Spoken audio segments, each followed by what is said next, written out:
right, let me do it this way then. If I do it that way.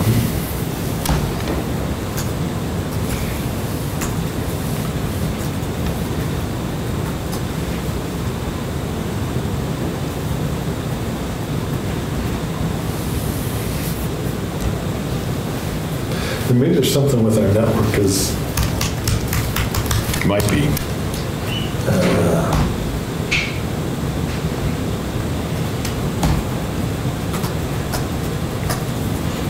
I didn't get into Salesforce, so there's something else.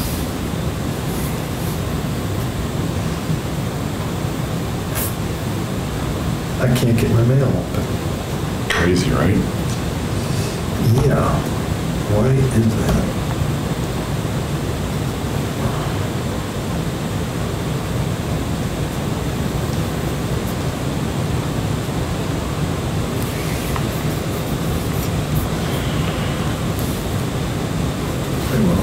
Fails.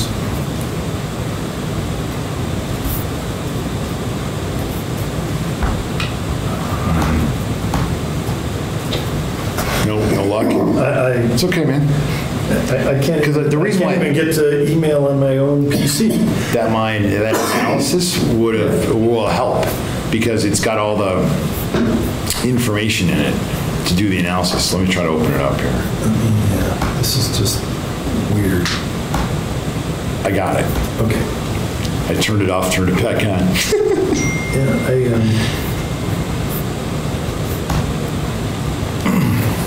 I'm connected to our network. Why can't I bring them?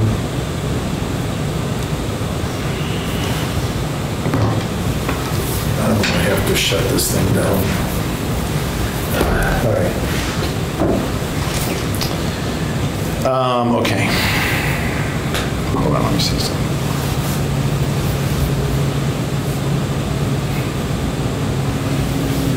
All right, so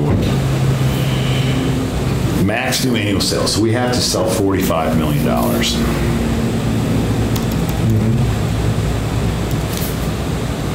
That's about where we're at today. That's 4.5, sorry.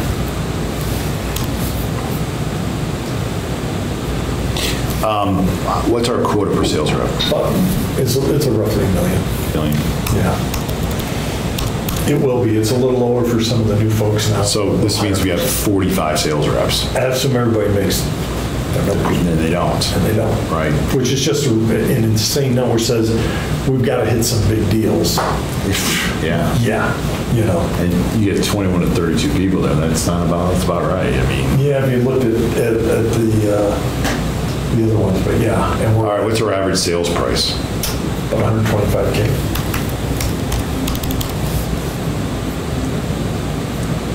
Customers need to reach booking 360 customers. And our win rate?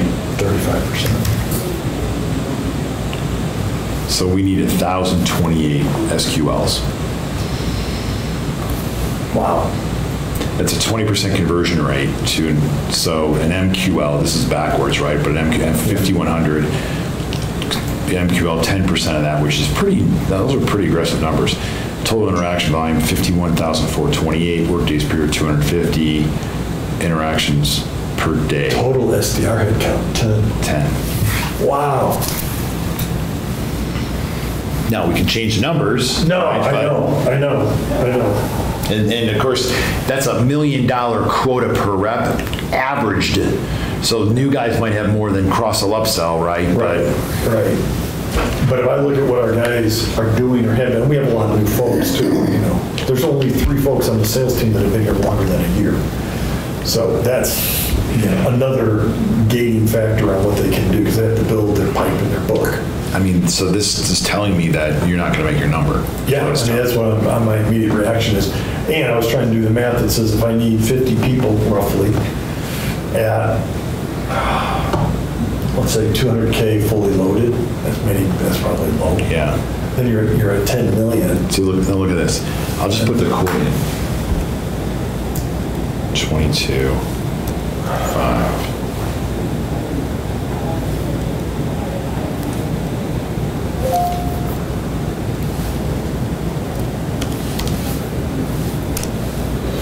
See, 22.5, Yeah.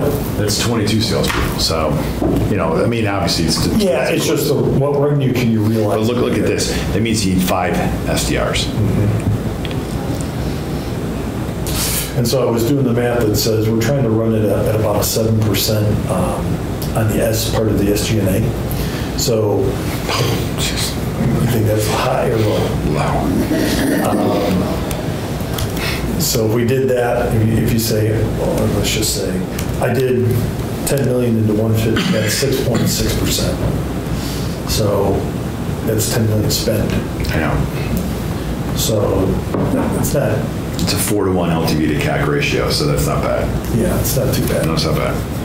All right, let's do the bottoms-up approach. Okay.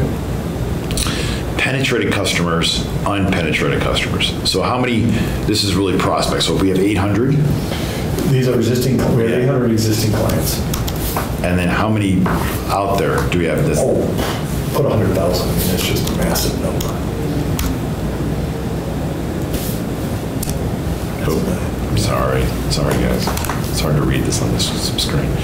All right. So,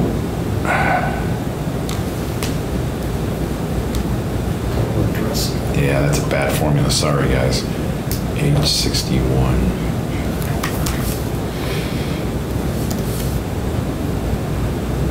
Nope. Our share of market would be less than 1%. Yeah, so it's a bad number. Hold on. Yeah. What's this equation? 61.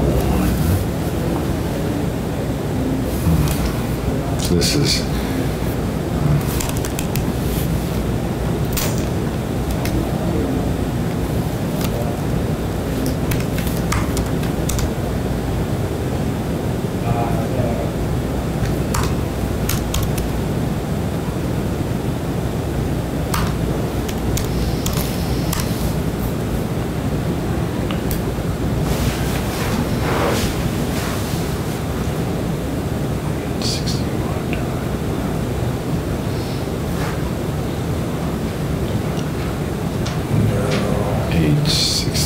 It's going off across all the segments, and we just want it to go off the one segment. Right.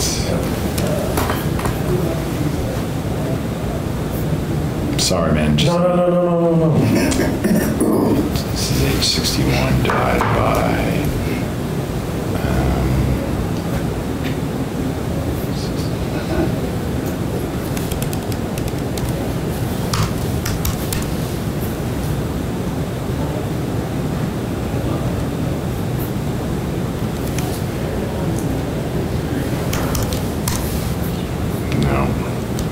Just give me a sec here. Yes.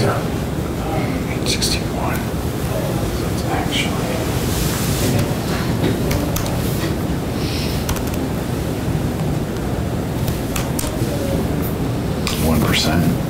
Yeah, it's 1%. That's about right. And it's a bad sell as well. Get some bad sells in here. Sorry, guys. Yeah. Number of customers penetrated would be. How's that calculated? Page 59 divided by page 60. It's 1%. That's what it is, right? Yeah. Churn rate's about right. 5%. It was 40 total prospect customers. Yeah, you just add it to the prospect, right? Yeah. Existing customer base is 800. Right, so count coverage. Target number of calls per month. How many times you want to make existing customers you want to call per month fills 800? One call a month? At least. Yeah. Yeah, the bigger one's more, but yeah. We'll do one call a month. Yeah. How long does it take per call? We said a half an hour. Yeah, unless it's face-to-face. Right, so I can put in 0.75 in there. Yeah. Just because it's face-to-face to try to accommodate that. Hours per 9, so we need 7,200 hours to call the existing customer base. So you need 4. Number of prospects, target number of calls per month to each prospect. Calls to each prospect? No, there's so many. 0.01. Yeah. Total hours per call, half an hour, 6,000 hours. So 3. So if you add these together, what's the selling time? We put 40% in. This is face-to-face or virtually interacting with the customer. 40% is probably fine for account. So this one is probably 46 people at 0.00, 0.05.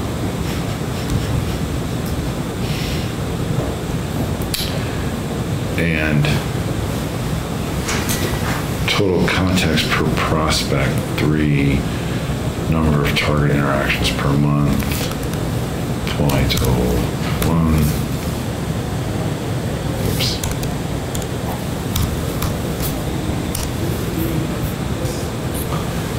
Yep. 11 SDRs. We keep coming back to depending on between 5 to 10 or 11 SDRs and between 20 and Between 20 and 40, 45 sales reps to hit the number, because you've got, this 46. And we can play with the numbers here, Tom. but the numbers are the numbers. I mean, you can get down to maybe 40, but the numbers Which says there's a big number of people we got to bring out again. So we're not going to make the number. Unless we get the people hired quickly. And that's assuming that everybody hits their target, Which they which don't. isn't going to happen. The only way you're going to break it is if you start to get some bigger deals. And so somebody gets $5 million a year, and they hit $5 million, they start to skew the numbers. Yeah, see the bottoms up, top down. 45, 46, 10, 11. Yeah. So that is, I would say, in the ballpark. You can shave 5 people off of this, but still, it's in the ballpark. Yeah, I mean, that's 3 times the size of where we are right now. Did the 45 million. Yeah. So Yeah. this indicates to me that you have to change something. Yeah. Because you have to increase your selling, your win rate. Win rate, deal size. Yeah, I mean, if what each person can do. let's just play with this for a minute. Let's say we're at 150, and our win rate went to 45%. That's 6. That's, Yeah. and we put a quota now at 1.5. Still need 30 people. Yeah. Yeah. Yeah. And even at,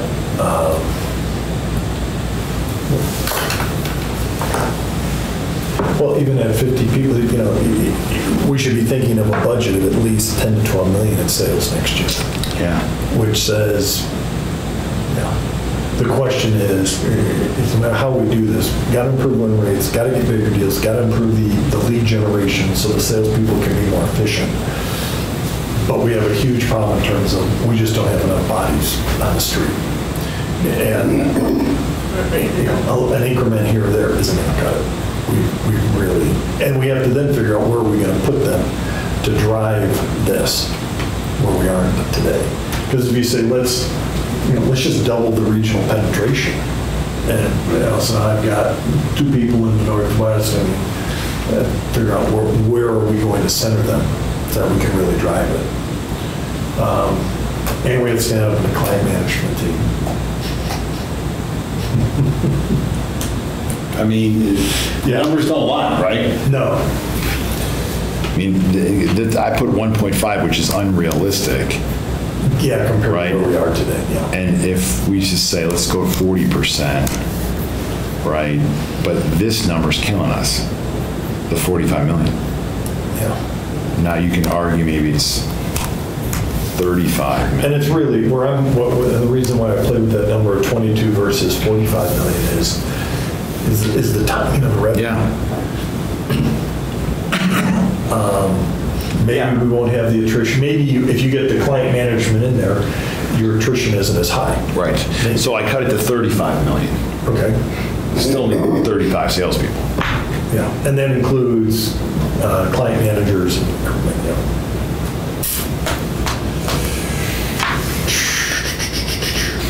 So by the way, this saturation analysis is used in our due diligence. All right. Right, so we buy a company where I go back and look, but my assumption is they're probably looking at the add-ons. So would it be helpful for me to build this out by kind of how we look at our regions by segment? That's why we put the segments in here, yeah. Yeah, I absolutely. could build that out and say, guys, let's just sanity test here. Yep. What do we need? Where are we short? Like, I don't know if that sales ops guy's around, not today, but we can maybe do it today. Okay. Yeah, Don's right across from me. I mean, so it's up to you, but we can get him in here and. So. It's up to you, man. Yeah, what I want to do is it's fine. It's an eye opener that says to me, of all the things, part of this is, again, we go back to this number, if we start to go down the punch list here, the sales structure. Yeah. So these two first bullet points are the most important ones. Yeah, it is. So, the growth strategy and the revenue structure to it.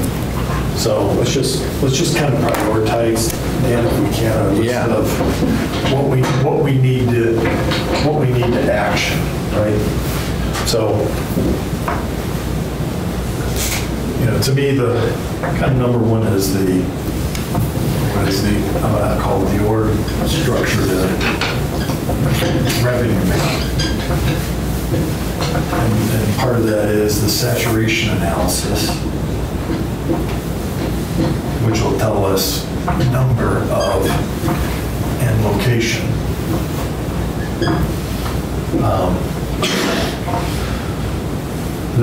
I think we have to get some alignment on client management. I'm just identifying where we have a couple of big gaps today. Channel sales, and then, really reporting structure.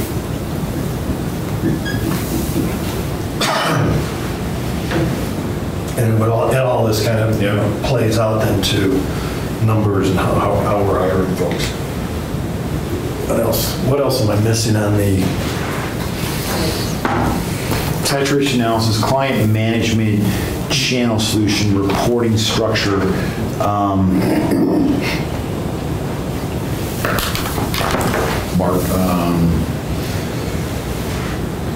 I know we're going to have a piece on marketing. Yeah, I know. So I put here work structure.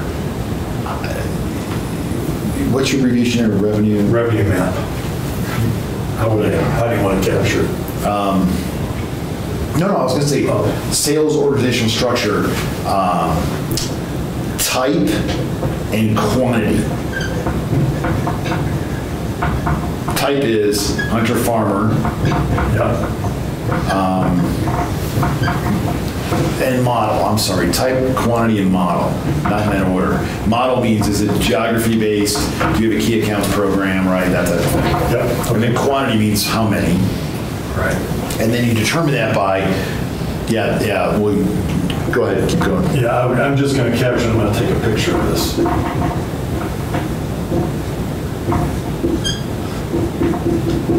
Number of, and the model is, what was the model? Geography. Geography and then key accounts. Stratification, but key accounts. Yeah. Then you also need to look at, before saturation analysis, those bullet points, an ICP. Where's our ideal customer, ideal client profile? Because we need to do that for the determining how many we want to go attack. Yeah. Exactly. Okay. And that includes client management channel as well, right? Yeah, channel sales and client management. And this would also be, this will feed this. And then the reporting structure is obviously part of the org structure. Yeah. And by the way, put up next to ICP, put 4. We need 4 ICPs. Existing and new. New people. Okay.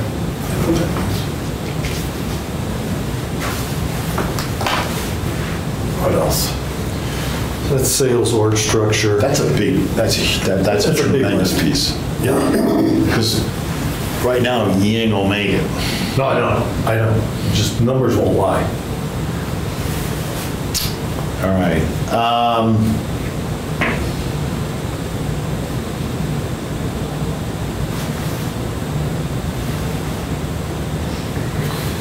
Then we had, I don't know if you want to hop up. I'm just looking at this. I just want to make sure before we jump off org structure. And then reporting structure is kind of like a sales team, right? Yeah. But then you've got all the tail on that. Talent, territories, quotas, comps, right, for any new positions.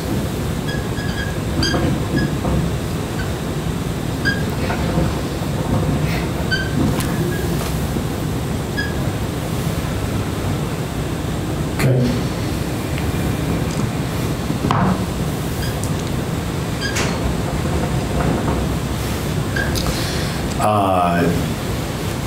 In parallel, number 2 is either marketing or client management. In parallel. I mean, they're both important, right? Yeah. And so what I mean by client management is that what's the client process? Job descriptions, what's the CSM account management process what's the coverage of that as well? What are the responsibilities? That's kind of in the job description, right? You get that. Yep, let's talk about that. And I can send this picture to you too. At least it captures. Yeah. So we're knocking down, let's just talk about client management then. And just as kind of let me just do this. One is sales. Yeah. Org structure. 2 is client management. 3, there's a lot of legs to marketing.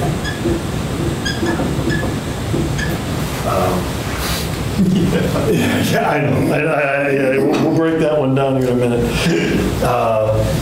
Honestly, I think I would call out channels as another one. Yeah, channel optimization. Yeah. No doubt. Okay, so client management. Tell me here. Yeah, so we've got an org structure already built, so we've got to write, this is super important, the talent piece of it. Talent. And talent means job descriptions, hiring process, onboarding. Right, it's a new function. Okay. Then you've got territories, quotas, comp, right? That's all kissing cousins there, but you've got the customer, the client we call it client management, talking about it, but client management process, the process. What are they doing in client management?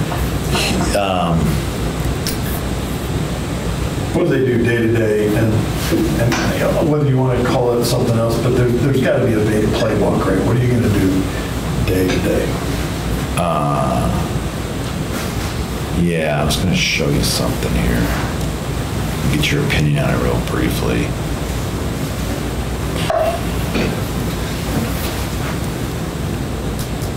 There's like one slide I'm looking for, and something happened to me.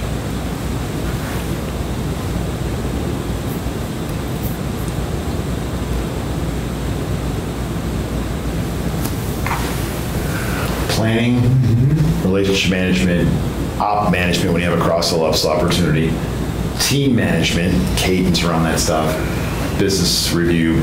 Logic calls it a business technical review, but a business review, right? Yeah.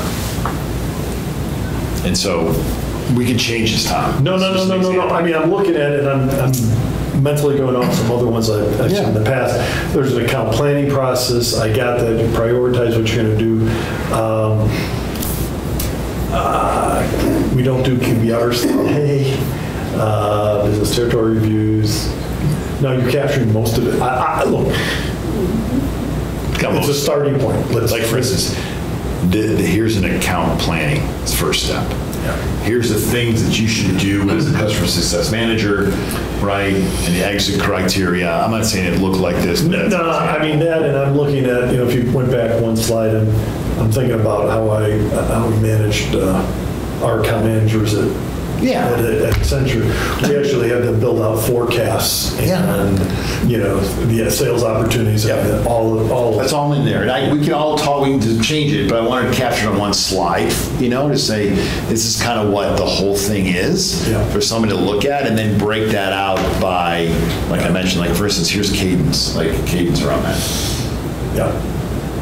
What else is, if I might ask you just to flip me this too. Yeah, of course. What's the name of this company? Logically. And I'm in the process of building this right now for them, so it's No, that's okay. Look, and I'm going to go back to some of my archives too, but I haven't touched the client. Here's the review deck. When you do a business review, here's the deck you use, right? Here's the deck. Let's all get on the same agenda, right? You get the drift, right? Yep. Okay. So we got the process, the playbook. What do you call it? The account plan? Yeah, so it's what we call it a customer success methodology. Playbook is an overused term. I don't like the word playbook, and the reason why I don't is because a playbook denotes that I'm going to hand you 150 pages of something you're sitting on your desk and never look at again. Yeah.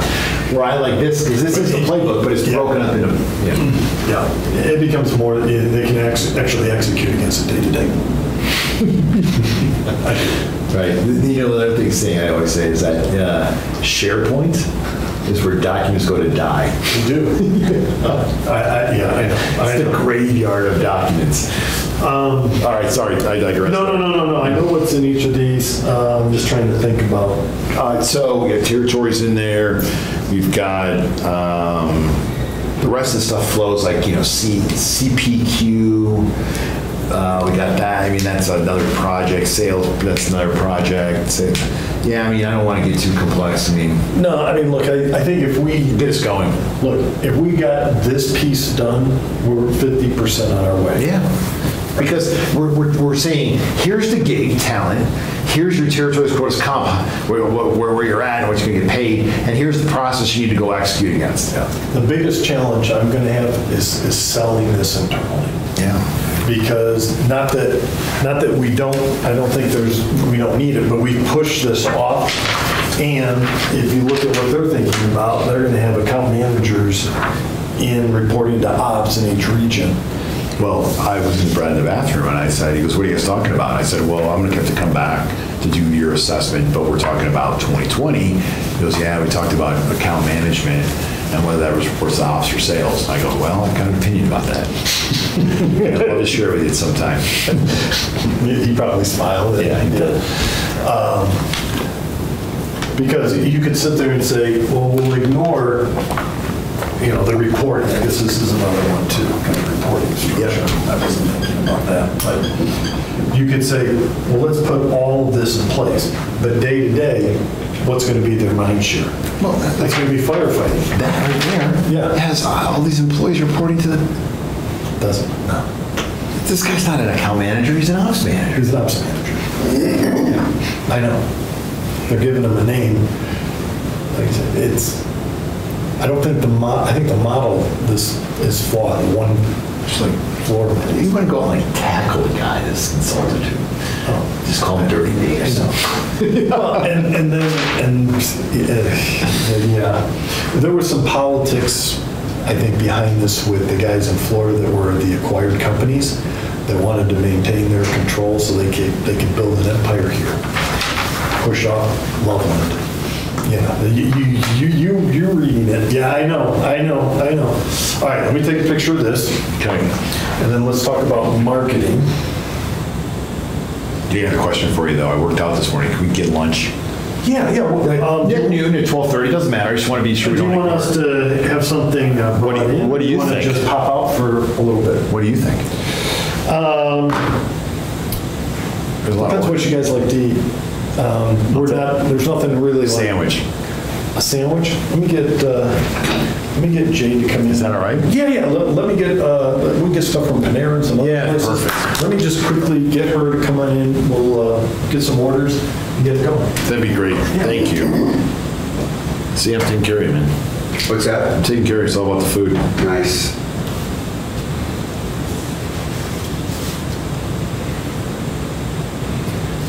quick question while he's out of the room. Yeah. How do most CEOs compare to him in how quickly they grasp these concepts? He's the sales guy, so he's a CRO, so he's better. Okay. He could do my job. Oh, interesting. Yeah. Most don't. Okay. They're used to, they don't know sales, so when they don't know sales, what do they rely on? The way they've learned it in the past, which unfortunately is flawed. So even things like we've talked about with me in the room, like ICPs and personas and so forth, they'll need more to bring them up to speed on what those are and why they are. What's an ICP? Like, why do we need that? Just go out and sell, man. Okay. Just go make it happen.